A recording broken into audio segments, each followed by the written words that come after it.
Ladies and gentlemen, welcome again for this last panel discussion, working towards an inclusive and a just transition to circular economy. I would like to welcome the moderator of this session, that is Alessandro Miraglia. He's team leader, networking and communication facility, UNEP Regional Activity Center for Sustainable Consumption and Production. Alessandro.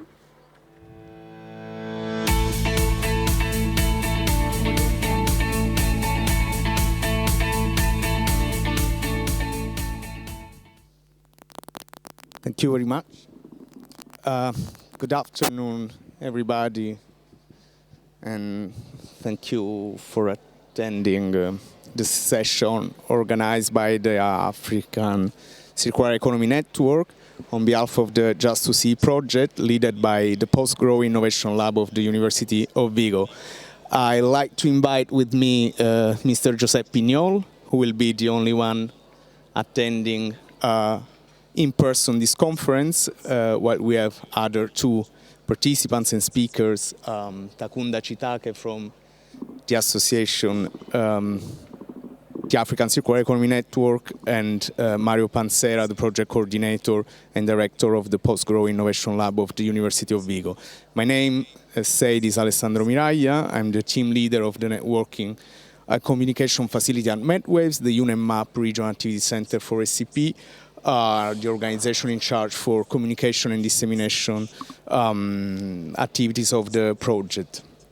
I'm very happy to be here today, and I'm very happy to introduce and moderate this brief session, which will host three young and vocal voices will represent the essence and spirit of the JUST2CE project, a just transition to circular economy. The project is funded by the EU Edge 2020, and its objective is to understand in a critical and tactile way under which conditions a responsible, inclusive and socially just transition to a circular economy is possible and desirable. The action looks into technical, geopolitical and social factors which can enable or hamper such transformation, and assess how these aspects can contribute to the development of transitional policy measures. Circular economy is often presented as a new paradigm which is able to square the circle of economy, nature and society interdependency, replacing the current linear economic model with one which is restorative and regenerative by intention and design. The concept of circular economy is embedded with innovation at all levels, technological, organizational, but also social innovation pervade the general transition discourse. However, an in-depth analysis of the enablers and consequences of this transition in a global context is nearly missing, or it is limited to the academic debate, hampering the development of evidence-based policies. In a context of social, economic and environmental crisis, worsened by regional conflicts with dire global impacts, global policy efforts do not often embrace the complex network of social and power relations and turn to circular economy for its technological and growth potential in an acritical fashion. The role of people, class relations and power asymmetries, local communities, care and social reproductive work are generally overlooked. Such situation can be very risky because environmental sustainability and resource efficiency is potentially achievable in a wide spectrum of political and economic regimes, not always compatible with the acquis of the global sustainability agenda. With a research action strategy based on a multidisciplinary approach, JUST2CE explores a number of essential variables to achieve a just, inclusive and democratic transition to circular economy, and sets a multi-layered framework for action targeting citizens, SMEs and policymakers. To begin with, the project analysis analyzes how geopolitical and class and gender relations enable or thwart circular economy practices in different contexts. This analysis is being conducted through a comparative intersectoral cluster of case studies, including initiatives spanning from Northern Europe to Sub-Saharan Africa. Our coordinator, Mario Pansera, will elaborate on this. Secondly, an operative framework for intervention will be established to assess and design circular economy initiatives that not only include include technical aspects, but can engage with a wider spectrum of stakeholders and issues. The results will be a decision support system combining qualitative and quantitative analysis methods, which will be helpful for policymakers and SMEs to take into account when it comes to design this transition. Finally, building on knowledge and working capital of the project, JUST2CE will inform transitional policies, developing a suite of macroeconomic multidimensional models. This will be a first attempt to construct a tool capable of exploring environmental, social, economic, and financial effects of the transition toward a just circular economy. Without further ado, I'd like to introduce the first speaker, Mr. Josep Pinyol, from the University of Exeter. He's an expert in the analysis of the existing political discourses on the topic of circular economy in the European Union. I'm going to hand the floor over to you, Josep, so we can better understand how to frame the underlying concept of a just transition to circular economy. Thank you very much. Thank you very much, Alessandro. I don't know if you can see the PowerPoint, but okay, let's start anyway. We have a problem. Our economy is not sustainable at all. And this is the right slide. We live in a system, or the economy as we know it, we started calling it 10 years ago the linear economy, and it has plenty of problems. First, we live in this context in which we depend on extracting natural resources. We extract, take, make, and dispose. We just take environmental resources massively, we produce things, and then we fill the landfills with that. As the first externality of our productive system is the massive generation of waste and the depletion of our pools of natural resources. But also this system is not only that. We have more problems that we should be aware of. The dependence of the economy from the free reproductive work and how it depends on labor and humans' resources to thrive, but also on natural resources that are used for free and how it generates waste through things, sometimes even as planned obsolescence, and we generate literally more waste of what we need. To put three examples of how dysfunctional our economy is, and let's talk about three systems, and those are only examples. This is not the whole economy, but we talk about the mobility. Cars are produced to remain 92% of their time parked. An average, and if you want, we can make this exercise at any time, and we can go to Flagey or to Schumann in Brussels and see how, as an average, a car will carry 1.5 people. And let's not even talk about the causalities produced by the traffic system and the car system. If you talk about the built environment, 30% of the waste that we generate in Europe comes from the construction system. Places like offices are only used up to 40–50% of the time, which is already quite enough. But we have 11 million empty homes in Europe. And not only that, we have so much housing and we have such a capacity to produce housing and to not only to produce, but we generate so much waste after this constructive system, and even yet, young adults are just unable to have a decent house for themselves because it's just unaffordable. And let's not even talk about other systems. Food. We have 100 million tons of food that only in Europe we lose annually. Half of the food that we lose, it's lost along the production chain. And 97% of the food residue is sent to the landfill. We don't recycle, we don't make compost of many of it, if you just send it back. And that generates problems as the huge soil degradation, but also the problems that we generate so much, and yet we have problems of food scarcity. And I remember 2 panels ago, we were talking about the problems that, what happens with all the wheat that doesn't come from Ukraine anymore? Well, half of the food that our farmers generate goes to waste. So that shows us that the economy is not efficient at all. And not only that, it destroys the planet. We are destroying it. But it's not just, the problem is not just a couple of technical details, or it's not about, because we use carbon fuels. It's not like small technical problems that can be solved technically. We have a whole metabolic problem with the economy. If you look, we live in the age of the hockey stick. This is how all the graphs that you look on the economy, most of them, the main ones, look like a hockey stick. We exponentially grow in population, in GDP, in food generation, in waste, in disposal, in resource depletion, and so on. The problem is not just that we are not using cars efficiently enough or that we could use food more efficiently within the system. The problem is growth. We are growing too much. And I'm sorry if for those who are not aware, our planet is round, it's circular, it's limited. We live in a tiny sphere of rock, and the biosphere represents a tiny layer within this planet. And if we keep this rhythm of growth, if we keep this pattern, we will not last. It doesn't matter what technological solution you come across. It doesn't matter if we, in the previous panel, they said we can enhance growth with hydrogen and with new solutions. There's no solution that can overcome the big picture. We are growing too much, and we have a limited planet. So that's a problem. Capitalism needs to generate profit continuously, and this is done through ways and through methods that are not always that ethical. So let's see how workers' demands are crushed through crashing unions, but also how production is being offshored overseas just to maintain profit. How the limited access to technology is solved through more innovation just to generate more consumption often. How the saturation of consumption is being addressed by planned obsolescence and producing more, selling more, and keeping the numbers up. The problem is that we are growing too much and we are dependent on growth, regardless of what are the needs of society, which are often not only met, but they are decreased.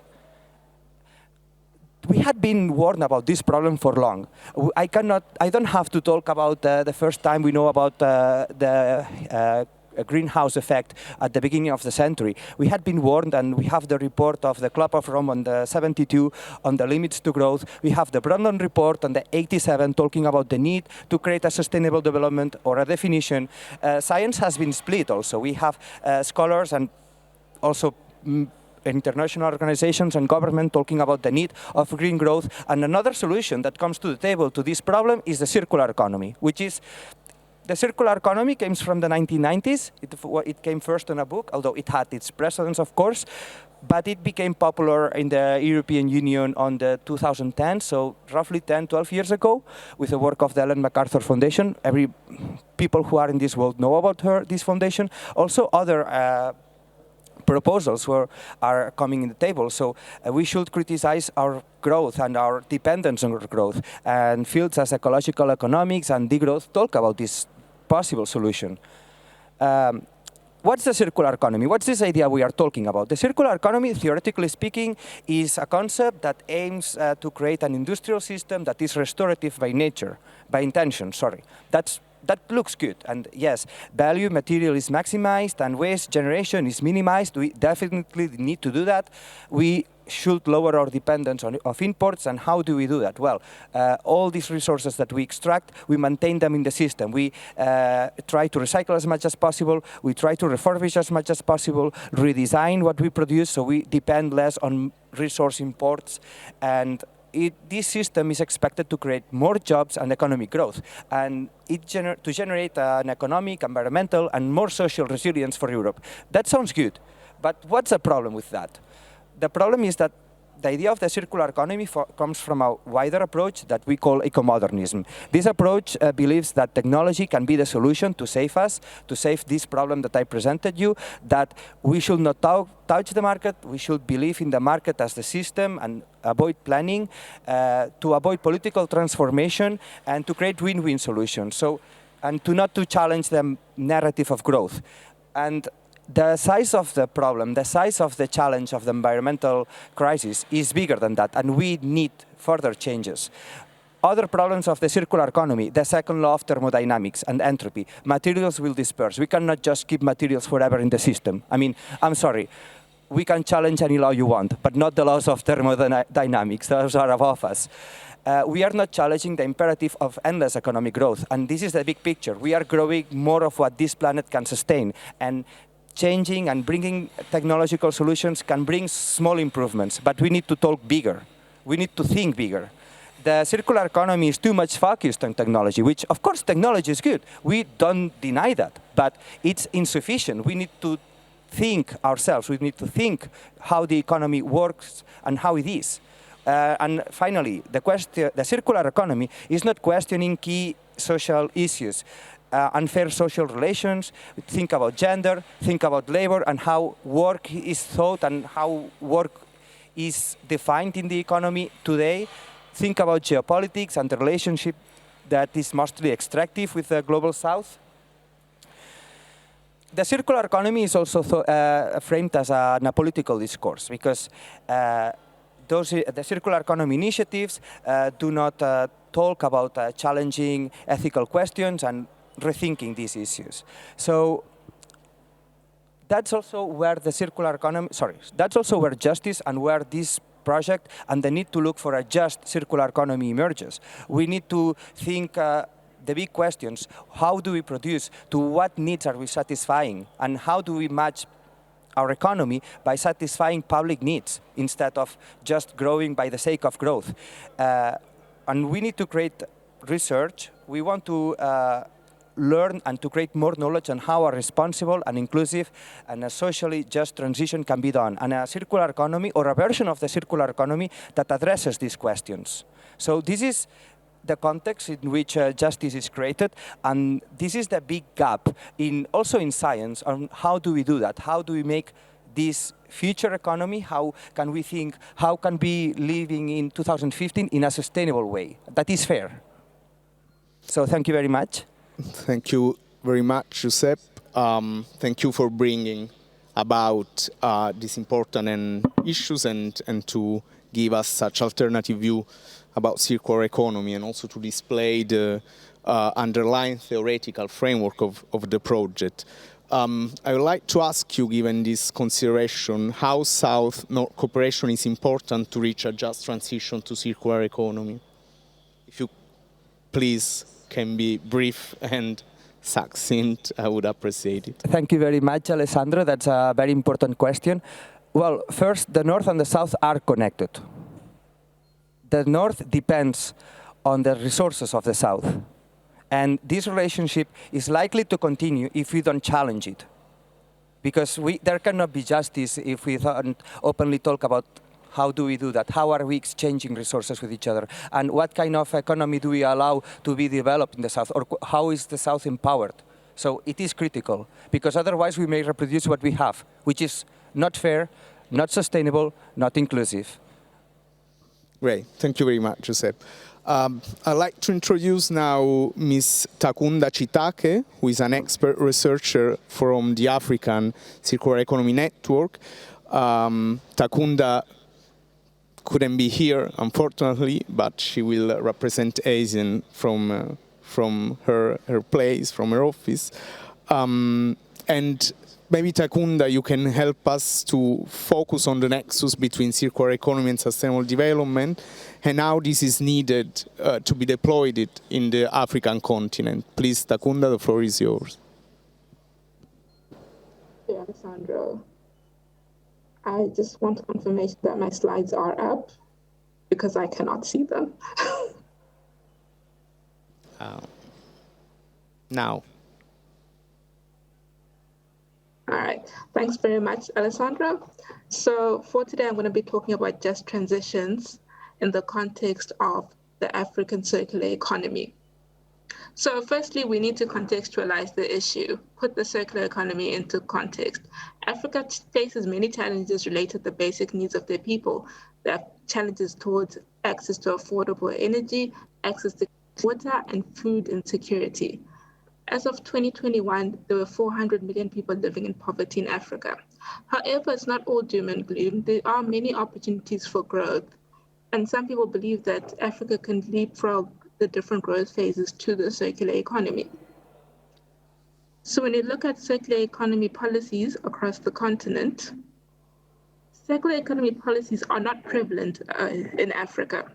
Instead, you'd find that they would include the circular economy concept, or mention it, or allude to the concepts in other areas, like your solid waste management policies, your extended producer responsibility policies. They may be promoting things like recycling and reuse.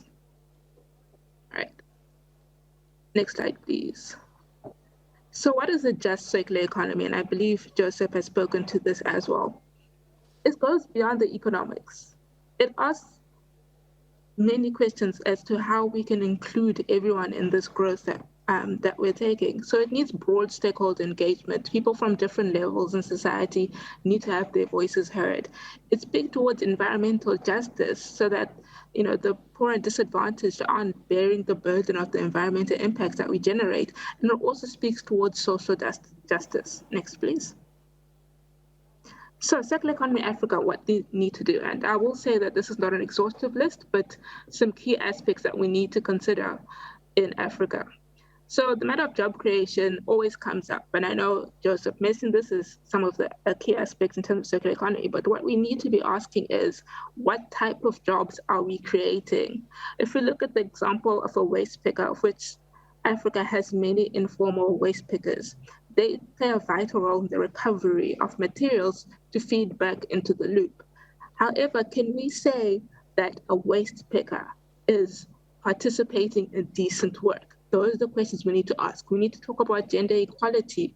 A lot of women have been raised in a patriarchal society in Africa, and we need to uplift those women and give them equal opportunities to operate under a circular economy.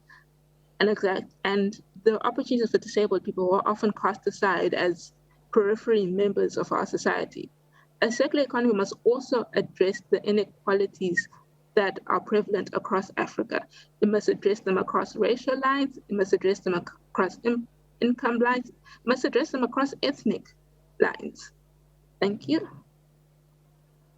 Other issues that CE must address: food security. So Joseph also spoke about food systems. To increase sustainability of food systems, one could look at decreasing the amount of food loss that occurs along the value chain. At the end of the value chain, you could then take that food waste and plow it back into the soil, rejuvenating the soil and having nice fertile soil for the next batch of crops that you're going to farm. Circular economy must also address clean water and ensure everyone has access to clean water and dignified sanitation. And once again, I'd like to emphasize the need for environmental justice, because the decisions we'll make will have an environmental impact, and we need to ensure that we are not further burdening our disadvantaged communities. Next, please. So on to ASIN, which I represent. It's a non-profit company registered in South Africa. It aims to promote African circular expertise within the continent and from Africa to the rest of the world. Currently, it's a network of 100 country representatives in 30 chapters, which are based in different countries. Next, please. ASIN can be considered a network of networks. So we collaborate with international economic organizations such as the African Development Bank and UNEP. We work with governments, including the African Circular Economy Alliance, which is an intergovernmental initiative to promote circular economy in Africa. We also support research with this Academia Supported program. We've partnered with a few universities so far, including the University of Cape Town and the University of the Western Cape, where I'm currently based. We also cooperate with circular networks globally, such as the Ellen MacArthur Foundation.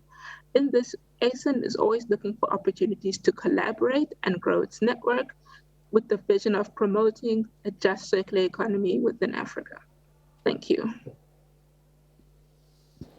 Thank you very much, Takunda.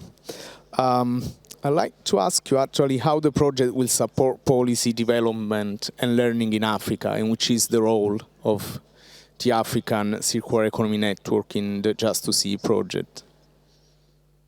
That's such an important question, and I'm glad you asked it, Alessandro. So with the JUST2CE project, there's development of different macro and meso models, which can inform the formulation, monitoring, and evaluation of circular economy policies. You also made mention in the beginning, in the introduction, that there'll be the development of a decision support framework that can facilitate the transition and inform the different decisions that policymakers will be facing. So we view this project as a route to a tool that we can practically employ on the ground that will inform and educate our policymakers and others in the sphere, other stakeholders. Thank you. Thank you very much. We'll get back with other questions maybe later. We were supposed to have today also with us Mr. George Appia, who is the CEO of Kumasi Hive, a tech innovation hub working with young entrepreneurs to reverse the vicious cycle, which sees actually Ghana as one of the bigger receptor of e-waste in Africa. But unfortunately, talking about e-waste, he couldn't make it because he didn't get a visa in first place, and now apparently they have an IT issue and they couldn't make it to connect. So at the very last moment, we have connected with the project coordinator, Mr. Mario Panzera, who is an ERC distinguished researcher and head of the Post-Grow Innovation Lab of the University of Vigo. Mario, thank you very much for making it on such short notice.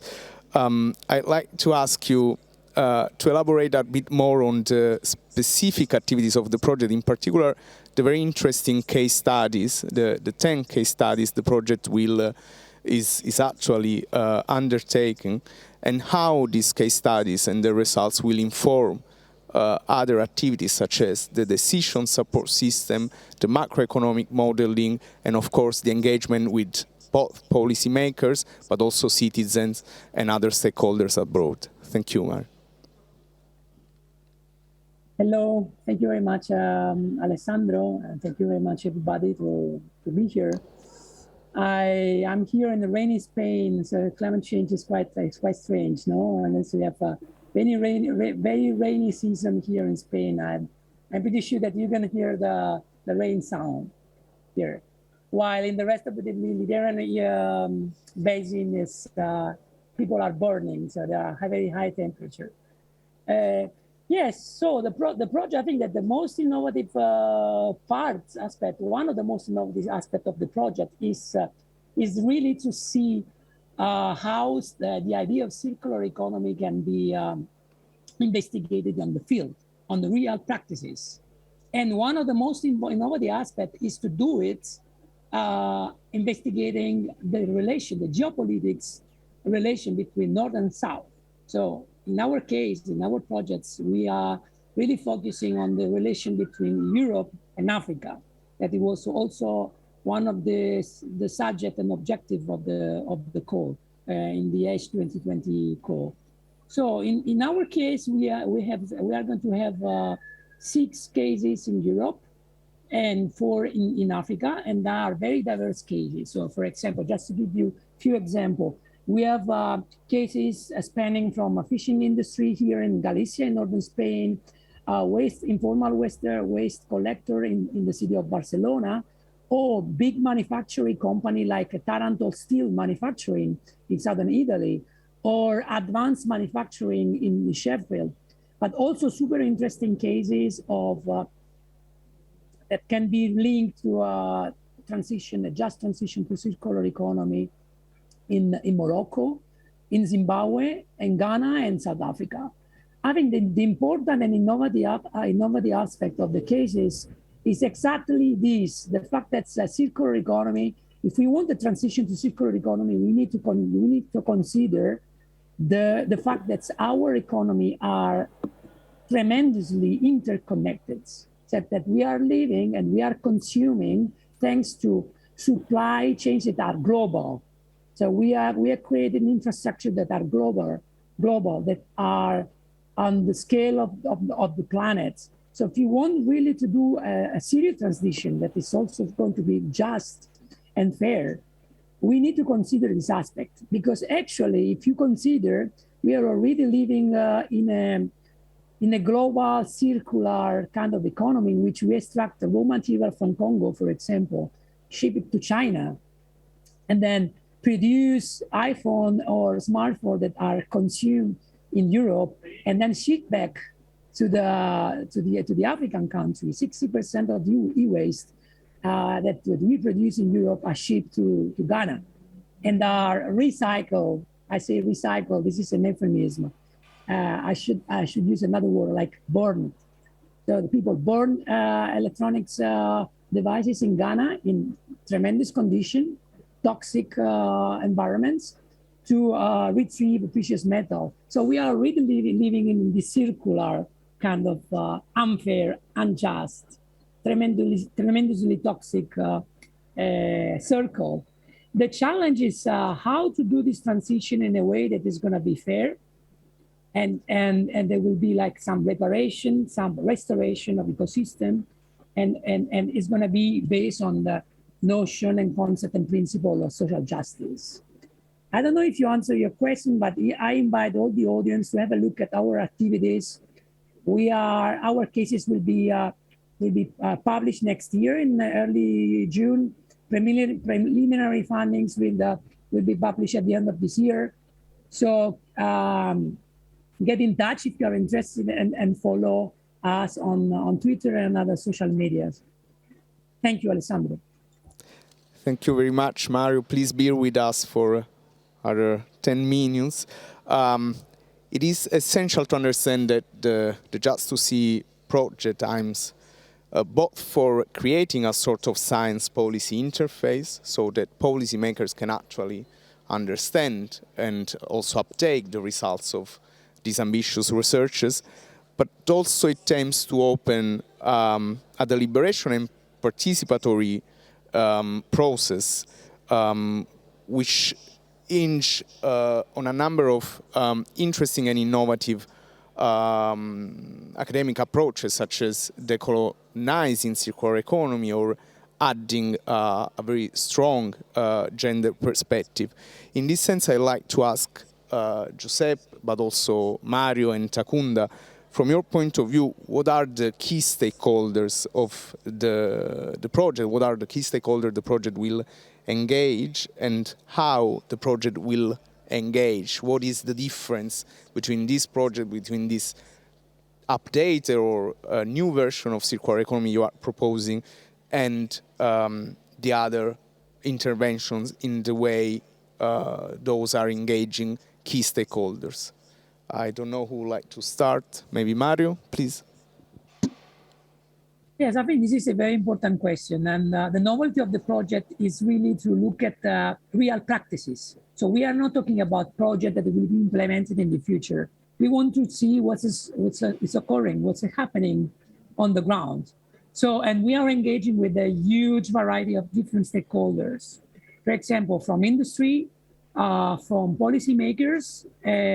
We have on board also unions in Taranto. In the case of Taranto, we are engaged with the unions that are and workers organization that are super important we think that are super important and must be central. They must play a fundamental role in the transition, but also like with informal entrepreneurs, like the waste informal collectors that can be framed in terms of entrepreneurs as well, because they're making their livelihood through recycling and to taking advantage of things that the conventional business are not willing to do. No, recycling plastics, recycling metals, for example, recycling paper in city like in the north, like Barcelona, but also in Morocco.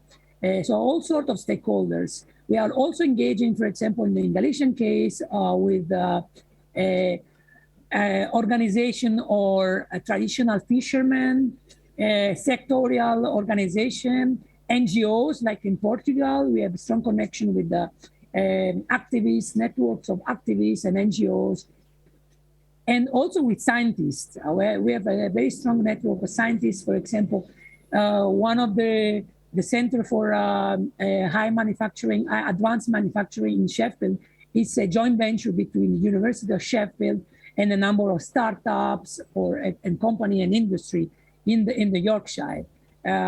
So as you can imagine, we are open to all sorts of engagement, because the transition to a circular economy must include all sectors of society, from civil society to industry to cooperatives to alternative form of organization to citizens organization and so on. Thank you very much, Mario. Giuseppe, would you like to also address this question?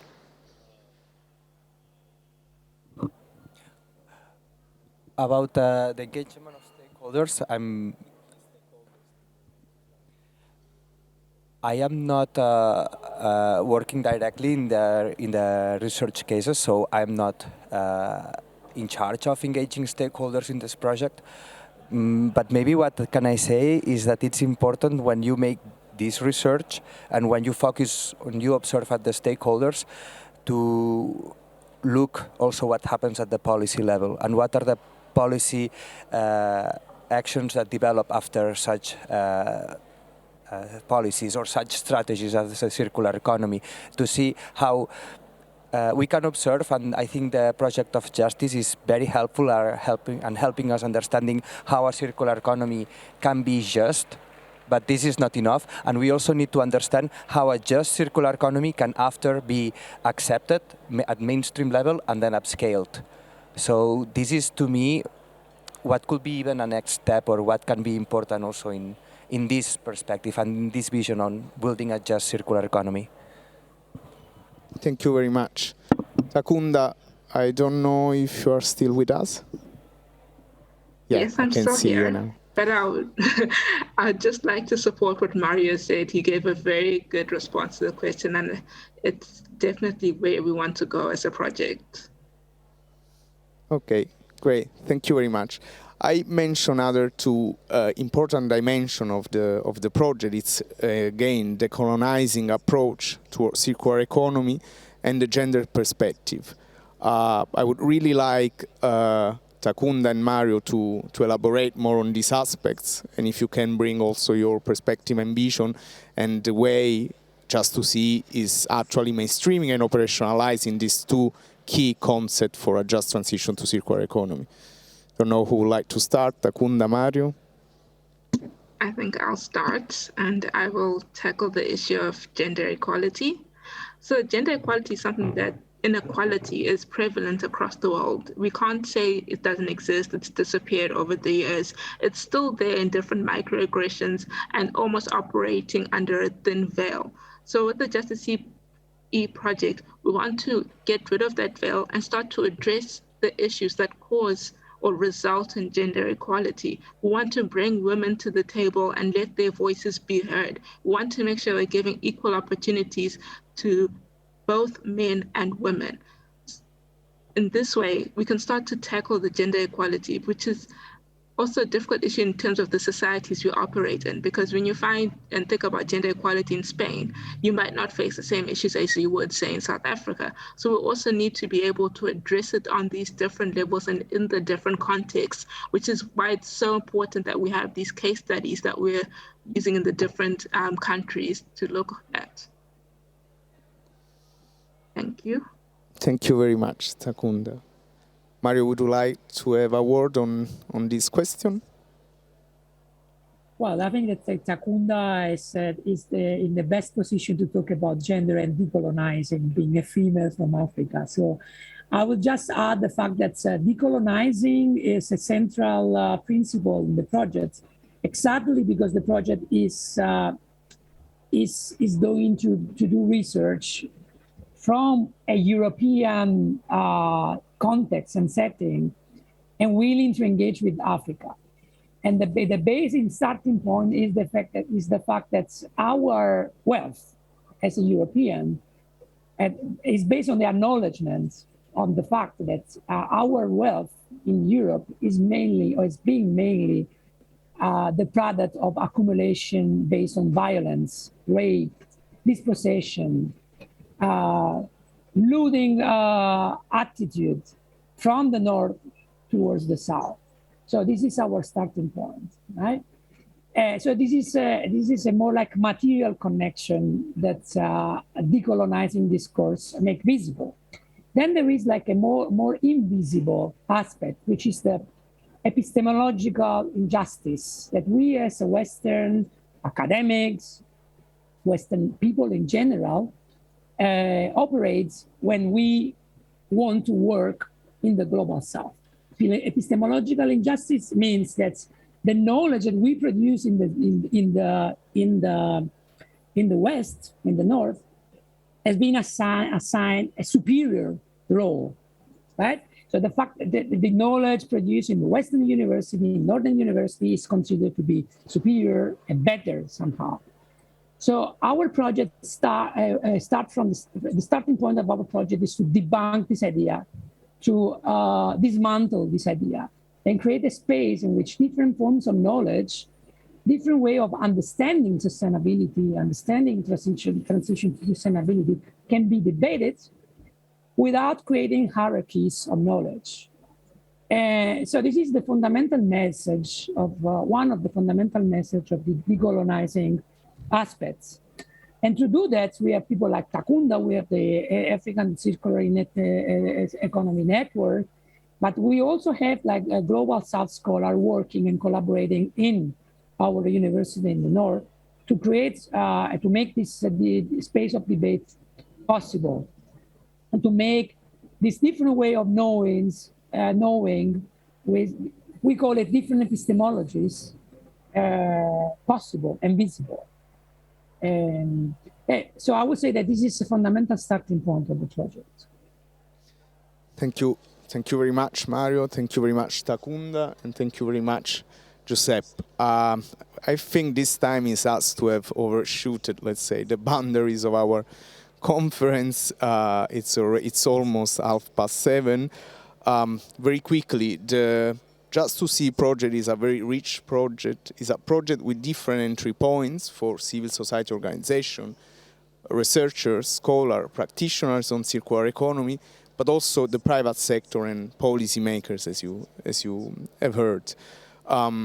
There's an important, again, component which will enable the participant organization to provide with specific tools to support a number of actors to design and to understand how actually a circular economy transition can be understood and can be operationalized as a just transition to circular economy.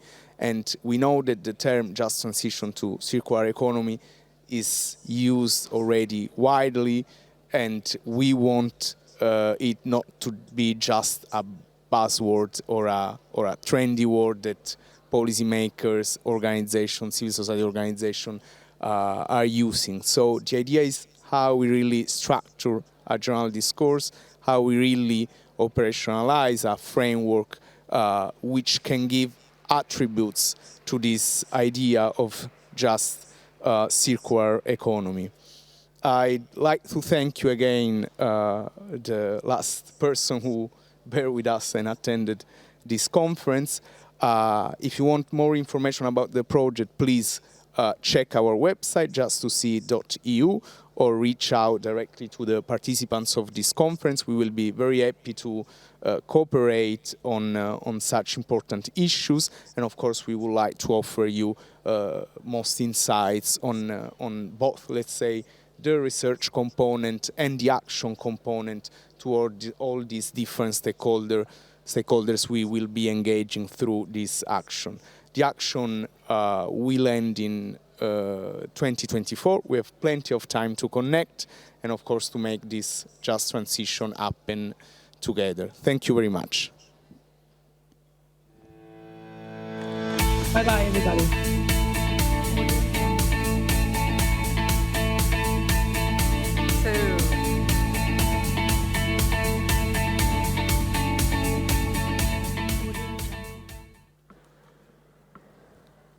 Thank you very much, Alessandro, for this last panel discussion.